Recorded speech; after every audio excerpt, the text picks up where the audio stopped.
What's up, guys? It's your girl, Matt Cox from A Couture Crafting, and we are back here at my rainbow wall because Tula Pink dropped a line on us, and I wasn't anticipating it. I didn't know what happened yesterday. I found out today, and today is Tuesday. So I am going to do this video. We're going to do our first reactions now. I did record this so that I can stop and make comments about it because last time I was talking over it, it was a whole mess. We will not have that issue this time, I don't think.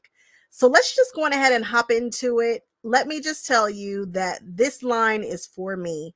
My very favorite Tula line, I think, would be line work. I think I liked pretty much that entire collection. After that, I liked Curiouser and Curiouser. Now, I didn't like all the prints in Curiouser and Curiouser, but I had such a strong connection to that queen and those drippy roses, which might be like my favorite all-time Tula print, maybe. So that's kind of who I am in terms of loving on, Tula Pink fabrics. I came in right after, like I started quilting right after, I think, her monkey wrench. That I saw that kind of going out. I really didn't get it then, but I knew that I liked it. And then I fell in love with it, and the rest is history. So I am a Tula Pink girly for sure.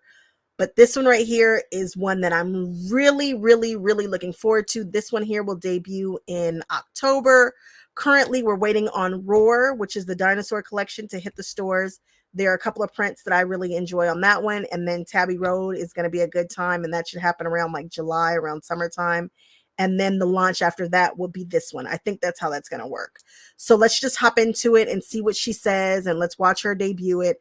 I will be talking over it. I will be doing all the things. If you want to see it in its entirety without me doing all that and jumping and skipping and all that kind of stuff, check out her Instagram. It's Tula Pink.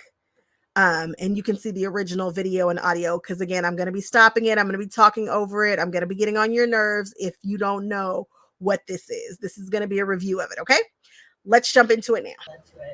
So first off, I always think what will be surprising, right? Like, I don't ever really want you to see it coming. It happens every once in a while. Sometimes you guys know me better than I do, and you see what I'm doing coming. But I really put a lot of effort into surprising you. So when we started talking about what's the next collection going to be, we were sitting around talking about what would be the most surprising. Honestly, I don't know if this is the most surprising collection. We know that you do florals beautifully. And so an all floral line with no animals, I don't know that it's that shocking. Thing we could do. Like, what would be the one thing no one would see coming? And it was, what if there were no animals at all? Nobody would see that coming because my collections always have animals in them. But so I wanted to talk about, so we started looking through some of my old fabrics, right, as you do. When people say, like, what designer is your inspiration, and I'll be like, me from 10 years ago. But so we started looking through and was like, okay, so I have all these fabrics, right, over time. So I've got little flowers. I've always used florals to fill in the gaps. So this is the little bear face with a little bee. And I've always used flowers to fill in the gaps. We've got the bird from, this one's from All Stars, but from Plume. That's before my time. The flowers, all the flowers in the snake from Moon Garden. We've got Chipper. Oh, where is it? The little chipmunk. So I've always used these sort of floral motifs to bridge the gap so that the space between the animals isn't nothing, right? We've got little tiny graphic flowers around foxes. We've got flowers and leaves around dragonflies. There's that one again. All the way to some of my favorite florals I've ever done, which are the polka dot painted roses from Curiouser, the drippy roses, and the striped sort of peony from Moon Garden. So this is sort of like me diving in. I forgot that striped peony from Moon Garden was excellent also. Excellent. I loved that one. Little bit into doing it just like an only floral fabric, which is pretty rare for me. But I love drawing them. I have so much fun drawing them. And I thought, could I just spend half a year just drawing flowers? And yes, I can. So the trick for me was to still keep it looking like me, still make it feel like it exists and lives in the world of Tula Pink, I've decided that we're going to call it the Tulaverse. I like it. It's a Tulaverse, and it does fit in the Tulaverse. That's our new thing, Tulaverse. and and that it can work with these other things I've done. And so one of the ways that we thought to do that was to tie it back into the Everglow neon, since those are the neon true colors are now sort of a basic for us. I wanted to give you more ways to use that, so I added neon into it, and it became this kind of great, overwhelming collection of florals and geometrics. So like, one of the things that I wanted to do was sort of reference back to these two prints where we have the polka dot, rose, and the striped. So I guess that's a peony. I don't really know. I'm not a gardener, but gently put those down there. But I thought, what if I take my small geometrics, which I love to do. I love to do these sort of detailed geometric prints that are really graphic and bold, and then a floral print, and combine them together and sort of use what kind of started as an idea here and blow it out into a collection. So my whole sort of thought process was every floral print has a geometric in it and a geometric that coordinates with it. So for instance, I'll just pull one of these out.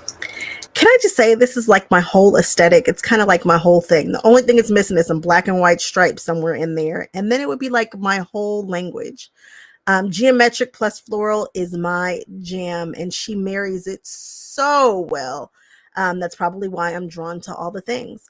I love like a big cape, and this is like Tula. You know, this is just, I love florals, guys, and I love geometric shapes and things. So this just works for me.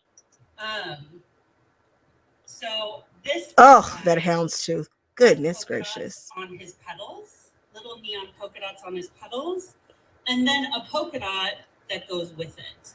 So every print sort of has its coordinating geometric print for the most part.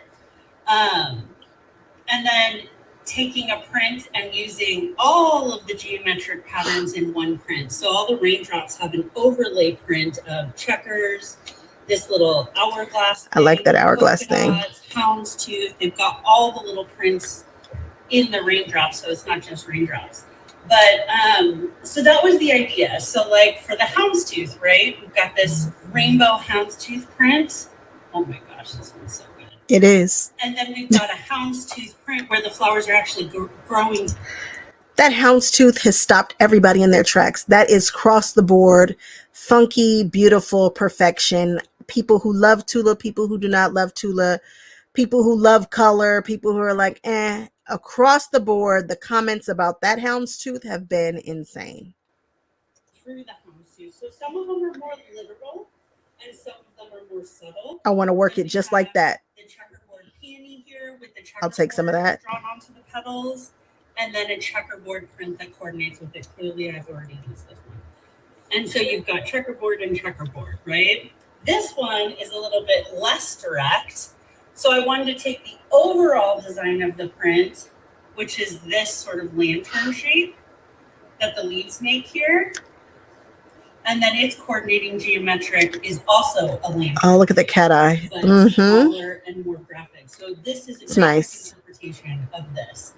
So that was the idea, to take these sort of geometric prints and these big floral prints and little floral prints and combine them all together to make sort of one cohesive collection of florals and geometrics. And I will say, it's pretty fun to use. Like, you've got all those little brights, but there's all these quiet moments too. And there's like a really beautiful basic collection kind of underpinning the whole thing that you can literally pull out. We will get to that all at some point. But today I wanted to talk about the drawings and how I got here. So I get so emotionally connected to the animals in my prints, as many of you do, that it was hard for me to know when I was done without the animal in it. So these prints are a little extra, but I thought it'd be fun to just look at sort of some of the drawings and how I got to where I got. So we'll start with sort of the biggest print. Oddly enough, I am not one of those people who wants to always know what's happening behind the scenes. So I think this is kind of cool. Um, I think it gives us, it will trigger something. It'll make you think about stuff in a different way and all that. And I'm not saying not to watch it. However, for me, this is kind of where I was like, oh, okay. Her process is her process. And it is interesting, and you can always learn and be inspired by somebody's process. But I think this is where I'm gonna cut out just for this, just for this section right here. She sketches in like a blue pencil. She scans it in, she plays with stuff, she fills in the areas that were blank with extra pieces and flowers, and she goes through a bunch of different designs before she chooses the one that she likes. And her drawings are absolutely stunning. So cool. She's got one shape. Matter of fact, let me just fast forward to it. Why not? She was working on this leaf, and the different variations of that leaf were just amazing. Look at it. Here's another variation of it. Here's a really clean version. Love the clean version. Love that. I don't always get it right the first time. Sometimes it takes me several iterations to figure out what's going to work out best. And then I felt like I needed to break up the leaf a little bit, and that's where these little daisies came in that break this up a little bit. So it wasn't just such a strong outline. And then probably one of my favorite drawings of the whole thing is the peony. The peony it's just got such a great... I like when she does peonies. I think she does them beautifully. I love a check. You guys know I love a 4 patch. I love a 9 patch. It's just kind of my aesthetic. And this colorway, I bet in person, I am just going to pet the heck out this fabric. I bet I'm going to just pet it so hard. I am really looking forward to it. Now, let me show you what she debuted today, which was interesting to me. I have mixed thoughts. As a consumer of Tula, not as anything else, but as a consumer of Tula, this is not coming out until October. She showed me designs with what people have done with this fabric that we won't be able to purchase until October. Now, granted, Renaissance ribbon, which I'm really into at a distance because it's so expensive. Renaissance ribbon is so expensive. I'm obsessed with it, but at a distance, because it has to be done right, and you've got to know exactly how much to get. Although I just don't want to be sitting on a bunch of super expensive ribbon. So maybe she's giving me time to save up my coin so I can purchase it in October. I don't know. But the other video that she dropped, let me see here. Give me 1 second. Okay, so she does a sneak peek of these projects that Strawberry Quilt Cake has knocked out for her, which I love that she's using her. Strawberry Quilt Cake gets it. I get her aesthetic. I get what she's doing. I think she does Tula Pink stuff impeccably. There are very few people who can work a Tula Pink the way that she does it. I agree with all of her choices and the bags and stuff. I get it. I get it. I really enjoy her work. Tula found her person, which is excellent. Strawberry Quilt Cake is all the rage, in my opinion. She inspires me to want to use Tula Pink fabric. I like the way that she uses things. I like the way that she mixes and matches. She gets it. She gets it. Go her. But maybe I could have seen this in October. What am I gonna do with this right now? I mean, some of these projects I'd like to make. I'd like to actually make some of these, I think. But man, it's too much for my little brain to handle fabric that's coming out in October. But projects that were made with fabric that's not coming out until October. So I don't know. I don't know how I do know how I feel. I just told you guys how I feel. How do you guys feel about this? Because I'm like, this is awesome, but I'm waiting on Roar. I'm waiting on Tabby Road, and then maybe this will come out June, July. I think she does 5 releases in a year. I don't know, but I don't know. Yeah, I want to make it, but I'm excited about it now because you showed it to me today, I don't know. I do know. So I wanted to give you a little sneak peek of what's coming this fall. I know we're all eagerly awaiting Roar and Tabby Road, and after that's all done, we have Untamed. So I thought this time, instead of showing you all the fabrics and flipping through every single print in the collection, which we will obviously do, I wanted to start by showing you some of the things we made. Let me just say this video came out first. So this video came out on Monday. The one I just showed you came out on Tuesday. So I'm showing them to you backwards because that's what makes sense in my head to show you. So I'm like, okay, all right, do you, Tula. Now, far be it from me. What do I know? But, you know, let's look at what's coming in October. Out of it. By we, I mean strawberry quilt cake because I was out of the country. So she made me all of these things and I wanted to go through them and I wanted to show you the collection sort of in its finished form. So normally we would show you the projects kind of later and just show you the fabrics, but we thought this time we'd switch it up and you can see how they look all put together before we go through all the fabrics. How's that sound? Pretty good? Okay, cool. I can't hear you, but I'm taking that as a yes. So once again, she totally blew me away. Strawberry quilt cake, Heather Noonan, is like bonkers fast and bonkers good at making bags. And so I wanted to start with the bags because I always feel like the bags are the best expression of a colorway. So this new collection, shipping in October of 2024, is called Untamed. And there's no animals in it. And these all coordinate with the true. Sorry, guys, I'm going to skip around. Yeah, we get it. Glowed with a neon color.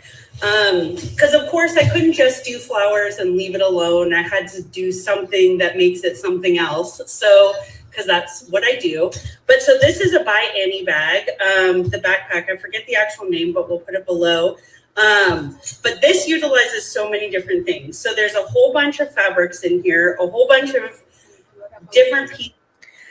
I wish I knew what bag that was, but I don't. So it's cool, right? So we've got the inside there. She used some Renaissance ribbon. This bag was a little busy for me, but the shape of the bag was awesome. Did you see that? Sorry, did I go too fast? So polka dots on the florals, polka dots on here. We've got checkerboards and checkerboards. We've got houndstooth and houndstooth. Like so every print is paired with a.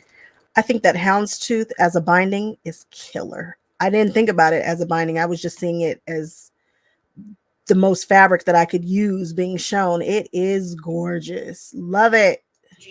A coordinating geometric. So it's tons of flowers. We have big flowers. We have structured flowers. We have little flowers. It is a flower bonanza. That's what we're working with here.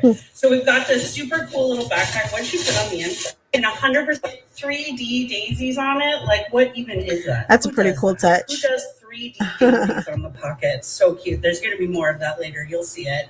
And then the little flower zipper pulls from Sally's Tomato, of course, adorable and amazing. We love that. But all the ribbons also, because now that we have a new owner of Renaissance who is acutely aware of when fabric ships and everything, we now have all of these things starting to tiny dots and tiny stripes in there. So you can start to see how. I love when Strawberry Quilt Cake does her piecing. It's kind of like her signature thing.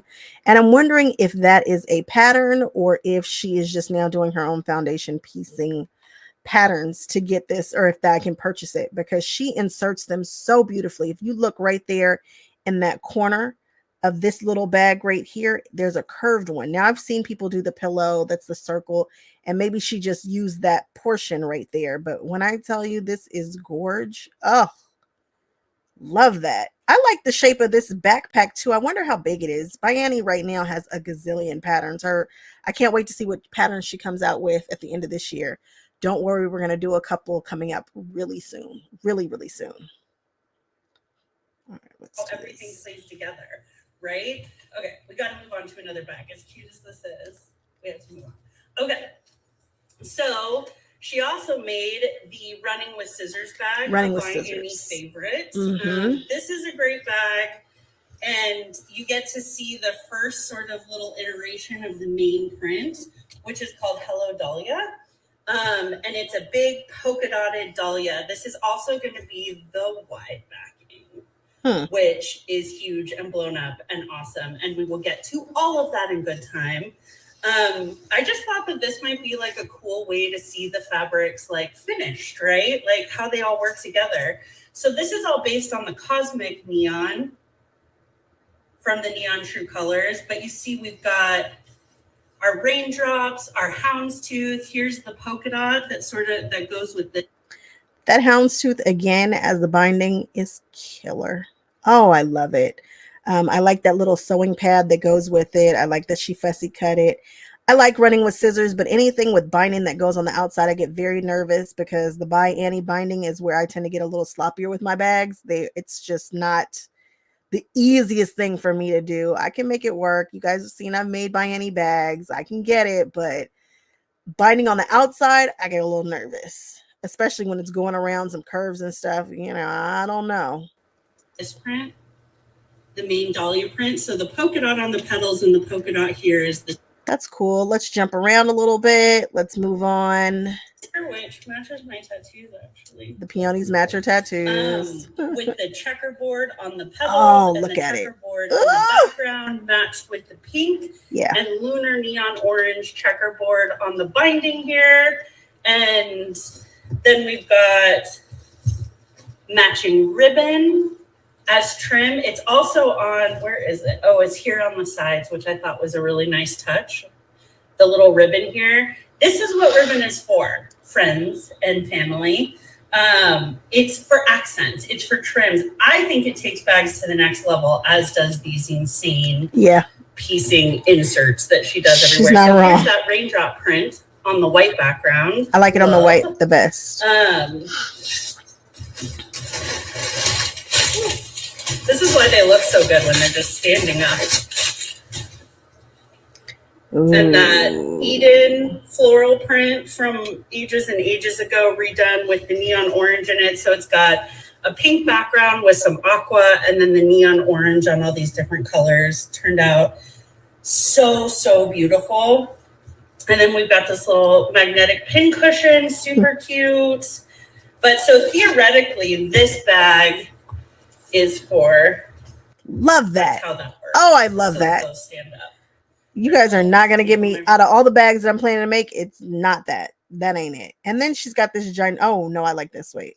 By making together, I mean Heather made it. And I was like, yeah, that's a cool idea. So my part in that is minimal. But she did. Look at this. It's magnetic. That's fun. Toy. Like, who does that? Who does that? So it's got some kind of. It looks like she cut it out. She bonded it to a piece of stabilizer, like a Peltex or something, then fray checked all the edges and put a little magnet in it. And so now you have little 3D. Okay, sorry. That just gave me the giggles. Yeah, I giggle too. I like it. It's super cute. But so this is a really cool pattern. So this is from Anila Hoey. We love her patterns. We make booklet pouches ad nauseum because they're amazing. I use it all the time. I took one with me to Australia. But so this is another one of her patterns called the Flip Folio. I want that pattern, but I don't know why. Pockets. So this pocket is stable. If you guys didn't know, I come from the paper crafting world. That was what I started with, and then I've eased on over to quilting. And I do make bags here and there. But this reminds me of like an album style book that we were doing back in the day when I was super into paper crafting. And I want this, but I really don't see its purpose for anything that I'm doing right now. I don't know. What would I use that for? I don't know. But I sure like the way it looks and I like the way that it comes together. So we might try it. I don't know why we would do this one. Maybe if you're I wonder what she used hers for. I don't know. I don't know what Tula traveled with hers and what she put in those pouches, but the pouches and having it closed, it can only go so high, right? I don't know. Maybe if you English paper piece, that's your jam, but I sure like the way it looks. And then these hang down so that you can. How cool is that? I have never seen this one before. I hear the magnetic closure in there too. Here's another colorway of the. Look at how she fussy cut all these. Who does this stuff? It's so insane. Looks good. So we've got the houndstooth with the wildflowers growing through it. We've got the matching ribbon for the fabric. We've got our checkerboard up here. We've got our daisy print on the outside. So I actually can't wait to use this. I think that one's going to be a good one to use. So that's the Flip Folio by Anila Hoey. Flip Folio. This was the one I requested. So this was the one bag that I said, will you please make me this? I've made it before. I knew I wanted to make this one again because it's super useful. I mean, look at the size of this thing. You have to remember I'm 6 feet tall. So when something looks normal sized, when I have it in my hand, it means it's like huge for everybody else. So this is called Divide and Conquer. This is a by Annie pattern. I have made one once a long time ago. I use it all the time. It's Divide and Conquer. That's a big, hefty bag. You have these like flippy pockets. This thing is insane. So this is what I use for my needlepoint. I keep all my needlepoint in here because it's a little bit bulky. Or when I have a big quilt, like when I start my roar kit, which I plan on starting this afternoon, I can keep everything in here because it's a big, big kit. But we've got the yellow, the houndstooth, the polka dots, some of our Everglow ribbon, beautifully matching with our webbing. But this is it, you guys. Stay tuned for the full collection. This is just a sneak peek to get a... Okay, sneak peek. Well, you guys tell me what you think. Tell me what we're thinking. What do you guys want to see? What are we doing? What are we doing? What do you want me to do? Houndstooth for sure. Don't be surprised. I might just grab a bolt of that. It looks good. There's no ifs, ands, or buts about it. My favorites would be that houndstooth is my absolute favorite. And then on to the florals. I didn't see a floral that I didn't like, that I wasn't drawn to. The teardrops, okay. Some of the checks and stuff, okay. I like that they are so bright. They appear to be kind of neon-ish. I know she was talking about they match the neon true colors. I want to love the neon so bad. I want to so badly. However, that background color with that neon just does not do it for me. Like, I've tried to use it in some of my projects, and I mean, I've used it, but it's just like, it's not quite. I'm hoping that she will just put it on a black. Black and neon. I know I can do something, or just a stark white maybe in that neon, but that warm gray that is with the neon, I just haven't found the best way for me to use it just yet. It hasn't really called my name. I see some use here that's kind of interesting, but there's only one way to do it, and that's to see it in person, see it on video. So I will, of course, go to the stores when it drops, but that's going to be way at the end of the year. So I guess we can still look forward to it, but again, it'll be the end of the year. I'll probably be at Houston when it drops or whenever. That's what happened like the last time, I think. So all that to say, do we love this collection? Are we excited about this collection? Are you happy to not see any animals? I'm cool with her taking a moment. I'm hoping that the next one are mermaids. I don't know why, but she's got a 50th coming. It's not this one. I want to say the one after this that she debuts is probably going to knock our socks off. It will probably be the most Tula that Tula can. I think she's just going to go really big. I mean, really, really, really big for her 50th collection. I don't know what to expect, but I'm predicting mermaids, and I don't know why. I'm just feeling like that feels right. I love Tula when she's doing her people, but like certain people. The De La Luna was beautiful. I thought her faces in that were just amazing, and I really loved the Queen of Hearts. But I know that takes a special clientele. But I'm just hoping for mermaids. I don't know why. All right, guys, tell me what you think her next collection is going to be. Tell me if you're enjoying this collection. Tell me if you're looking forward to Tabby Road. Tell me if you are looking forward to Roar. I've heard so many people who have little girls that like dinosaurs, and they can't wait to get their hands on this Roar collection. And I'm so excited to see what you guys do with it. I, of course, will be giving you guys some 3-yard quilts with all these things, plus a few other projects. So stay tuned. If you haven't done so already, please subscribe, leave comments, do all the things, and I will catch you guys on the next one. Bye-bye.